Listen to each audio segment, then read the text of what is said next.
For 300 years, the Karthuun Dominion prepared for a single, decisive war. In the cold vacuum between spiral arms of the galaxy, their war academies ran endless simulations of Earth's downfall. Generations of admirals were cloned and educated with one strategic obsession: the conquest of a volatile blue planet. Orbiting an average yellow star, they studied humanity's languages, dissected its history, replayed its wars, and measured its technological growth curve with mathematical precision. To the Dominion, humans were chaotic primates, innovative, yes, but divided, emotional, and self-destructive. The probability models were mercilessly clear. Earth would fracture under coordinated pressure. Governments would hesitate. Militaries would act independently. Surrender would follow within the hour. The Karthuun did not rush. Empires that rushed made mistakes. Instead, they observed. Their stealth probes hid beyond Pluto's orbit for decades, harvesting electromagnetic leakage from Earth's broadcast. They watched humans argue on television, fight over resources, and compete economically. They observed regional conflicts and political deadlocks. Every argument became evidence in their conclusion that humanity could never unify fast enough to repel an interstellar power. They were certain that when confronted with overwhelming force, Earth would do what countless other worlds had done: capitulate. What they never understood was that humans argue loudly in peace, but coordinate silently in crisis. The invasion began without warning. On a bright afternoon over the Pacific Ocean, the sky bent inward like liquid glass. Commercial flights reported gravitational turbulence. Satellites lost calibration. Then the clouds split apart as massive silhouettes emerged, warships kilometers long, dark and angular, sliding out of folded space in perfect formation. Within seconds, every screen on Earth flickered. A towering alien figure appeared, clad in metallic armor that shimmered like oil on water. Its voice was translated instantly into every known language.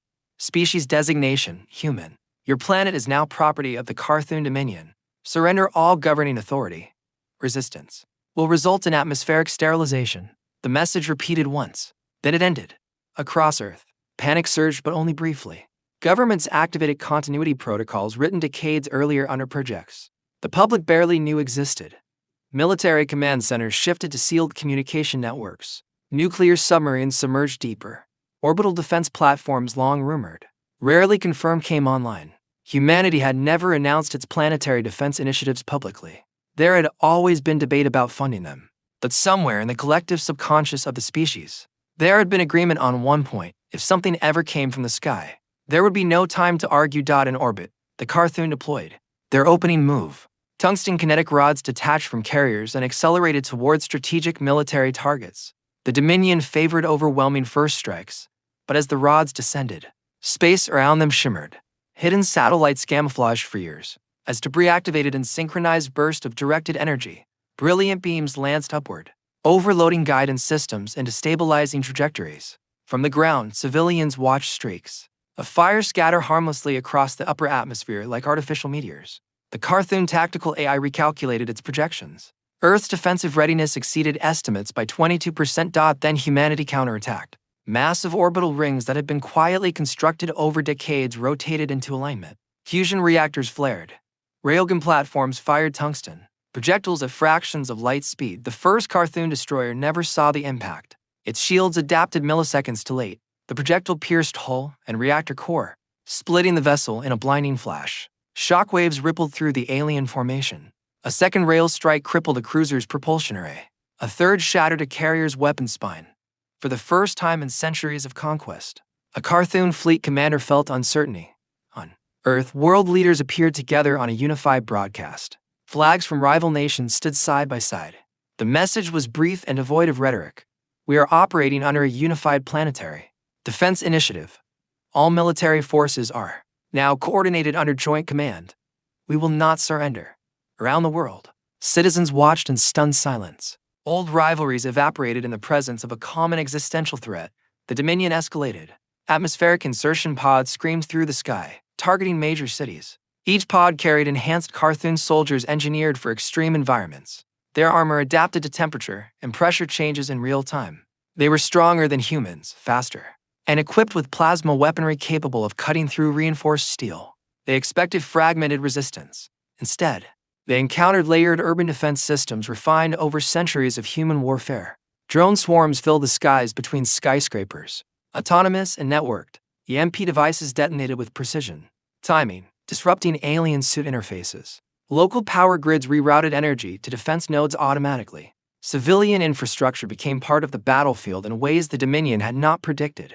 Humans fought not as isolated units, but as interconnected systems. Street by street, the invaders found themselves outmaneuvered. Human soldiers adapted quickly, learning from every engagement.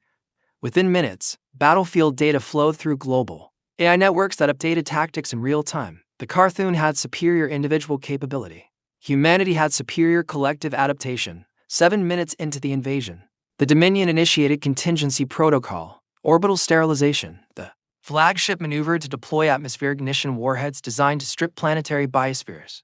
But as it aligned its weapons, something unexpected occurred beyond Mars. A previously cataloged asteroid powered on for years. Astronomers had noted its irregular readings but dismissed them as natural anomalies. In truth, it was humanity's most classified project, a deep space weapons platform assembled slowly from mining operations. Disguised as inert rock, its core housed a gravitic distortion engine, experimental and untested in live combat. Humanity had built it with one assumption: if an enemy reached the point of sterilization, conventional weapons have failed.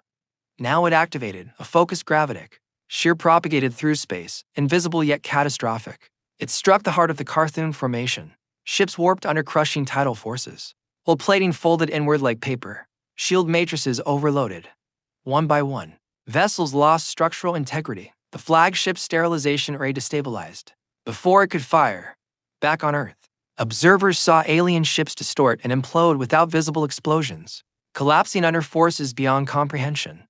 Panic within the Dominion fleet escalated into chaos. Probability models plummeted. Victory certainty fell below 50% for the first time. 9 minutes. Human cyber warfare units launched coordinated infiltration attempts into Karthuun. Communication networks. Alien encryption was sophisticated, but rigid. Human AI exploited pattern predictability, injecting false telemetry and phantom commands. Conflicting signals spread across the fleet. 2 cruisers adjusted trajectories simultaneously, colliding in orbit. A carrier misidentified a friendly vessel as hostile and fired prematurely. 10 minutes. The Dominion commander requested reinforcement from distant reserves, but the gravitic distortion field disrupted FTL stabilization. Retreat calculations began to override offensive directives. Pride deeply ingrained in Karthuun military culture resisted withdrawal. For 3 centuries they had prepared for this conquest. To retreat after mere minutes was unthinkable. 11 minutes. A synchronized barrage of railgun fire, directed energy beams, and missile strikes converged on the flagship. Simultaneously, the Martian platform intensified its gravitic output. The combined assault overwhelmed the flagship shields. Structural fractures rippled along its spine. Internal reactors destabilized. 12 minutes. The Karthuun flagship disintegrated in a cascade of energy that illuminated Earth's atmosphere brighter than any aurora. Remaining vessels, leaderless and damaged, initiated emergency FTL withdrawal. Space tore open in unstable corridors as surviving ships fled the solar system. Silence followed. Debris rained through Earth's upper atmosphere for hours, burning into streaks of light. Emergency sirens echoed in cities where limited ground combat had occurred. Casualties were tragic, but far below projections of planetary extinction. Humanity had survived an invasion that was predicted by its attackers to last less than an hour. In reality, it had lasted 12 minutes. In the aftermath, a fragment of Karthuun data escaped aboard a retreating scout vessel. It transmitted a revised classification back to the Dominion core worlds: humanity strategic threat level extreme, engagement outcome catastrophic failure, recommendation avoid direct conflict. On Earth, celebrations were restrained. There was relief, pride, and grief for the fallen, but also realization. Humanity had glimpsed its place in a hostile universe. For the first time in history, the species had acted as a single entity. Without hesitation, political disputes seemed trivial compared to extinction-level stakes. Over the following months, orbital shipyards expanded. Research into gravitic manipulation accelerated. International cooperation, once fragile, solidified under the knowledge that the stars were not empty. The invasion had lasted 12 minutes, but its consequences would shape centuries. Meanwhile, within distant Karthuun academies, a new doctrine replaced the old.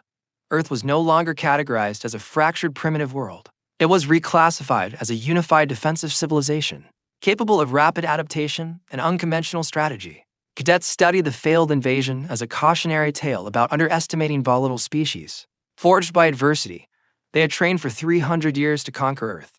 They had measured humanity's weaknesses, but ignored its resilience. They had calculated division, but failed to account for unity born of necessity. They had prepared for fear, but encountered defiance. In 12 minutes, the myth of Dominion invincibility shattered, and as Earth rebuilt and strengthened its defenses, one truth became clear across every nation and culture. Humanity's greatest weapon was not a railgun, not a gravitic engine, not even nuclear fire. It was the ability to stand together when it mattered most. Somewhere beyond the edge of the solar system, damaged Karthuun vessels limped home through folded space, carrying stories that would echo for generations.